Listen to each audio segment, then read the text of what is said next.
Hello Titans and Monarchs. Welcome to the third episode of the PLV Media Show.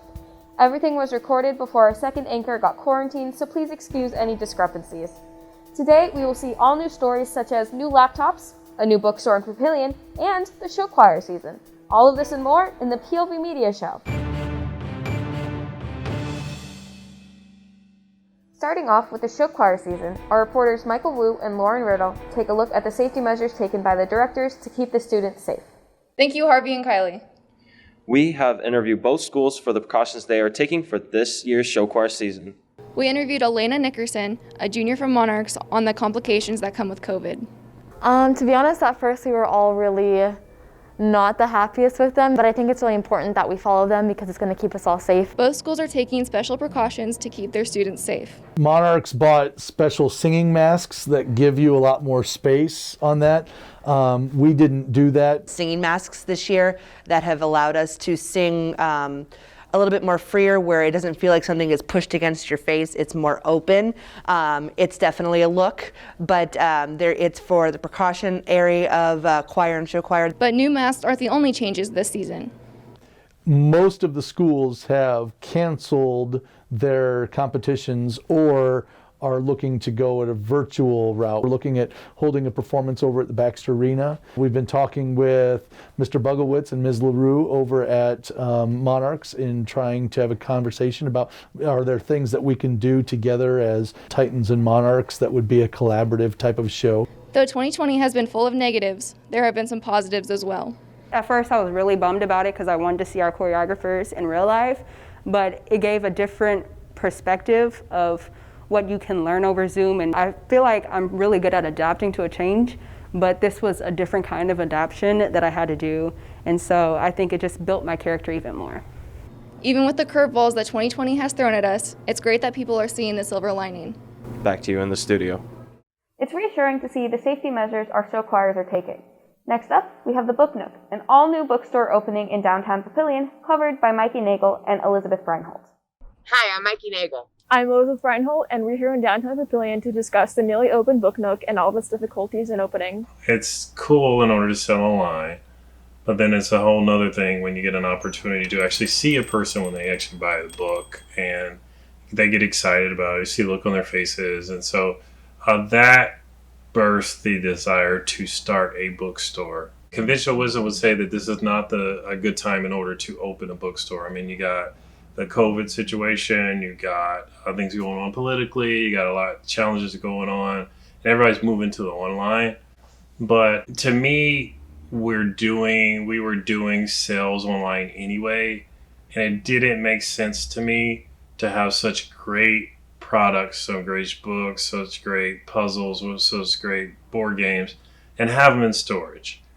It made more sense for me to have that available for people to be able to come in the shop and see some of the great things that we have. It kind of felt like Papillion running a big bookstore more than I wanted to put one here. So as soon as we began to open the doors or began to set up and everything, we'd have people's faces in the window seeing what was going on, and then we have people calling and asking about it, and so yeah, it's been perfect. You can find the Book Nook at 118 North Washington Street in downtown Papillion. For PLV Media, this has been Mikey Nagel and Elizabeth Breinholt. With small businesses having a hard time and rapidly closing this pandemic, it's inspiring to see one open. Now we have an update on the district's student laptops from reporter Ellen Pham. Thank you, Harvey and Kylie. We requested an interview with the district. Although it was denied, we were still able to obtain some information. The previous School Board of Education meeting included a closer look at the district's technology plan. Ms. Siri, Mr. Lewis, and Mr. Bingham, the Assistant Superintendents of Curriculum, Business Services, and the Director of Information Technology, developed the plan to expand on the district's technology services. We've also had a lot of conversations that have centered around the transition piece for our students. Both sides have been visited with, the face-to-face teachers as well as the remote teachers. We've talked about the needs of our learners that are transitioning from one side of the platform to the other. Students within grades 7 through 12 were to receive a new student device at the beginning of the 2020 school year. The district plans to deploy these new devices as they are received. Currently, staff laptops have largely been deployed, and new devices for the middle schools and high schools have been purchased. The student machines may not arrive until January or February due to supply chain issues. This has been Ellen Pham with PLV Media. Hopefully you enjoyed this update on student laptops. Hopefully by January, the students will have those laptops. Coming up next, dogs, therapy dogs to be exact. Reporters Taya Tanton and Greta Brenzel examine the effects of therapy dogs on learning within our district. Thank you. And now we're at Hickory Hill To tell you a little bit about their therapy dog, Rue. It gives kids a non-judgmental companion to spend time with, doing a myriad of things. It could be practicing reading. It could be they've had a tough day and they just need somebody to hang out with and kind of calm themselves down a little bit. And she just provides that non-judgmental support. Her days are best spent here because it keeps her busy and it keeps her mind working. If she has days at home where she doesn't necessarily have a job, she's much more restless. So I think, and she's just bred to be a companion dog, so being here is her most favorite thing. When I get ready in the morning, she knows the days that I'm coming to school and she is right there with me saying, let's go.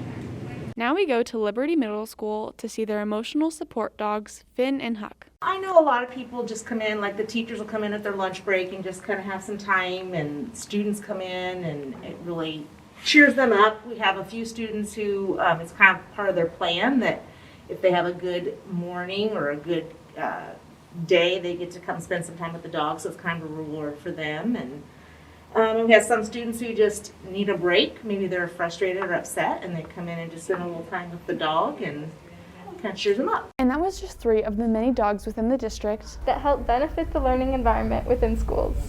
I know where I would want to go after finals. And finally, we finished today's show by reporting on the news. Reporter Meredith Kohler shows us the process of making both the scepter and the legacy. Thanks, Kylie and Harvey. I talked to Miss Albrecht and Mr. Rohacek from both high schools to see how each newspaper comes out the amazing way they do. We start with brainstorming, trying to come up with as many story ideas from as many different diverse areas of the building as we can think of. Then we assign stories to writers. We assign pages to designers. Then students are working on kind of a basic design while writers are trying to track down interviews and then writing a story. Then they give their real stories to the designers who then lay out their pages. And then once that's done, we print off some hard copies and we try to find as many errors as we possibly can before we send them off for good to the printer. Everyone, they're pitching their own stories, they're reporting their own stories, they're doing their own graphics, they're designing their own pages. It's everybody doing their own stuff. It's about a 3 to 4 week process. And then we usually wait about a week to get the magazines from the printers before we can get them out to students. It's still not daily news. It's not really easy to do that. The level of thinking that you have to put into the more feature writing is actually more academically beneficial anyway. Something that is very crucial for both newspapers is teamwork. It's not like another class where if you blow off your assignment, it's just you who's hurt. If you don't turn in your article, that's a hole in our magazine and somebody's got to figure it out. The entire magazine is one big collaboration. The ability to work together, to communicate, to collaborate, that's something that's really important for the 21st century. It's very impressive how each procedure works. Make sure to read your school's newspaper when they come out next. Now, back to Kylie and Harvey. We hope you enjoyed this episode of the PLV Media Show. Happy holidays! We are not able to know everything that happens in the district and communities of Papillion and La Vista. That's why we need you to make us aware of any interesting happenings worthy for a news story. Scan the QR code on screen or click the link in the description to do so. Thank you.